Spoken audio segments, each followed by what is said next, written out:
Après donc avoir vu que l'électricité animale existe réellement, on peut dire que le neurone est capable de transmettre un influx nerveux en réponse à un stimulus. Il est dit excitable. Lorsqu'il reçoit un stimulus, le neurone passe de l'état de repos à l'état actif. Il produit alors un influx électrique, c'est-à-dire un message électrique, appelé un potentiel d'action, qui se propage le long de l'axone. L'excitabilité et la conductibilité, c'est le fait de conduire le message nerveux. Donc l'excitabilité et la conductibilité du neurone sont à la base du fonctionnement du système nerveux. Nous allons donc voir dans ce qui suit comment une excitation se traduit en information, puis comment cette information est ensuite conduite et transmise par le neurone. Voilà donc, d'abord, il faut comprendre qu'est-ce qu'un potentiel de repos. Hors de toute stimulation, lorsque la fibre vraiment, elle ne fait passer aucun message nerveux, qu'est-ce que je peux observer au niveau de cette fibre d'un point de vue électrique? Donc, puisque je parle d'électricité là, j'aurai besoin d'un voltmètre d'abord et qui soit muni d'un oscilloscope, comme vous le voyez devant vous. L'oscilloscope, c'est un appareil qui va me montrer l'activité électrique. Alors, il mesure le message nerveux électrique et voilà un graphe s'affiche devant moi. Tout comme les battements du cœur, par exemple, lorsqu'une personne est hospitalisée. Ces battements de cœur sont observés à l'aide d'un oscilloscope. Alors, pour comprendre ce potentiel de repos et cette histoire d'électricité en général, il faut comprendre la polarisation de la membrane du neurone. Comment cette membrane est-elle polarisée? En fait, la membrane du neurone, vous voyez là le corps cellulaire, que ce soit pour le corps cellulaire ou bien pour tout le neurone avec son axone, l'extérieur de la membrane est chargé positivement alors que l'intérieur est chargé négativement. C'est pourquoi lorsque je veux mesurer ce potentiel ou plutôt cette différence de potentiel entre le milieu intra et extracellulaire, c'est-à-dire à l'intérieur de la cellule et à l'extérieur de la cellule, j'ai recours à un voltmètre qui peut être muni d'un oscilloscope. Alors, je mesure une DDP, c'est une différence de potentiel, vous la connaissez probablement de la physique. Son unité est le millivolt, c'est vraiment un tout petit voltage. Alors, je vais brancher une électrode, je vais l'introduire à l'intérieur de la membrane, je peux mettre une autre aussi à l'extérieur. Cette différence entre milieu intra et extracellulaire est visualisée là au niveau de l'écran. Sa valeur au repos seulement, elle est toujours de moins 70 millivolts. Et l'oscilloscope peut me donner ce tracé rectiligne qui montre qu'il n'y a vraiment pas d'activité, pas d'influx nerveux qui passe. Alors, le tracé rectiligne se trace à la valeur de moins 70 millivolts. Alors, la première chose à retenir, c'est que le potentiel de repos au niveau d'une fibre nerveuse est toujours de moins 70 millivolts.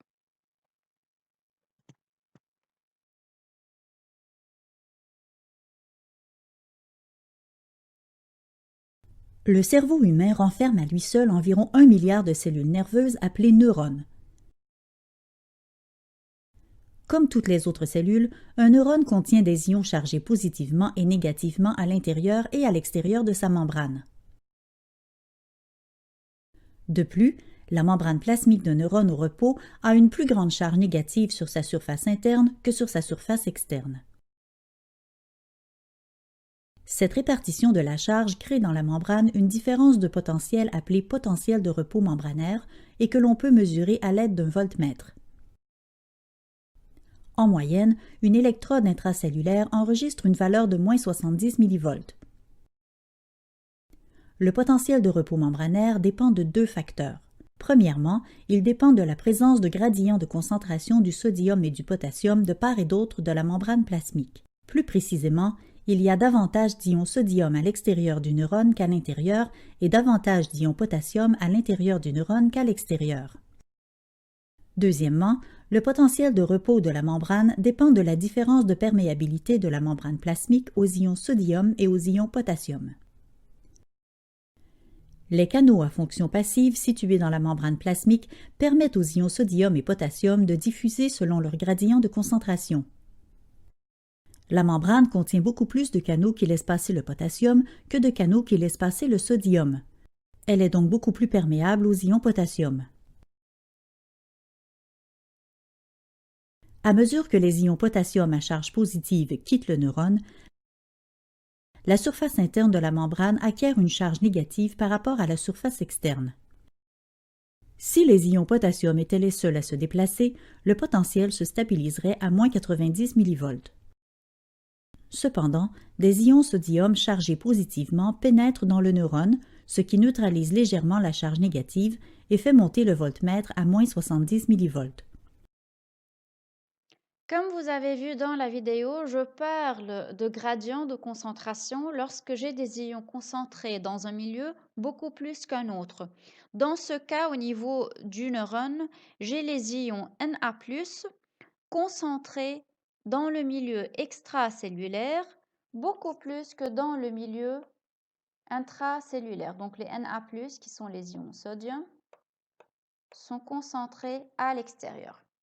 Alors que les ions K+, qui sont les ions potassium, sont concentrés à l'intérieur beaucoup plus qu'à l'extérieur.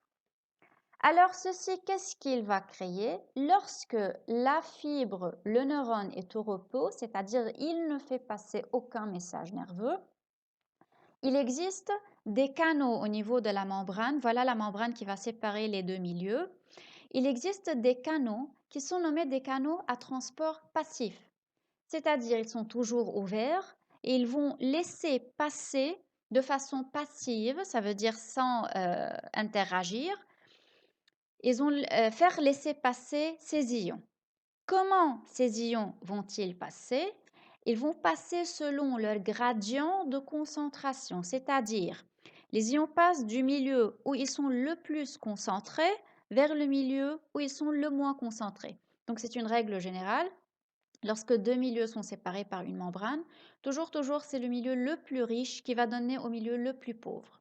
Alors voilà, les ions K+, vont passer du milieu intracellulaire vers le milieu extracellulaire à travers tous les canaux bleus, donc les canaux qui transportent le K+. Ils ne peuvent pas passer par les canaux du Na+, bien sûr. Et de même, les canaux de Na+, vont laisser passer le Na+, du milieu extracellulaire, du milieu le plus riche, le plus concentré, vers le milieu le plus pauvre qui est le milieu intracellulaire et ainsi de suite. Alors ils nous disent là que la membrane elle est beaucoup plus perméable aux ions K+, c'est-à-dire elle contient beaucoup plus de canaux de K+, que de canaux à Na+.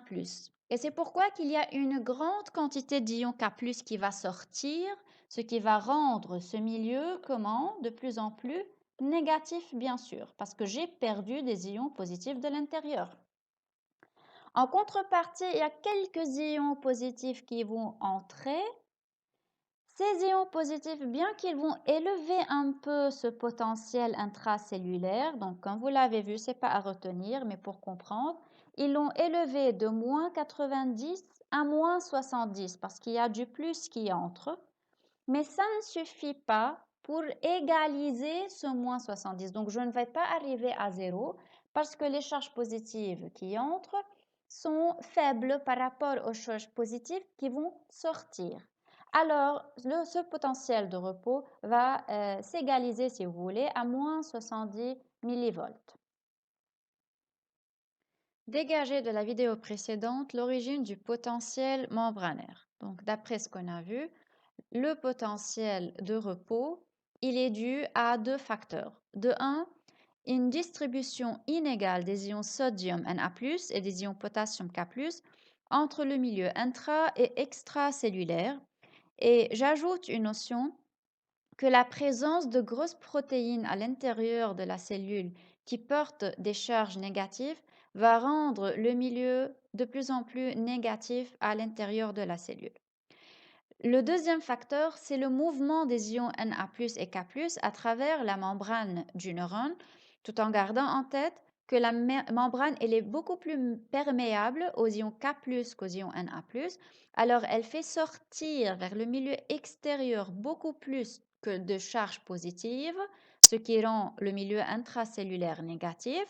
Elle fait entrer une petite quantité de Na+ vers l'intérieur, vers le milieu intracellulaire, ce qui fait que le milieu intracellulaire va rester négatif.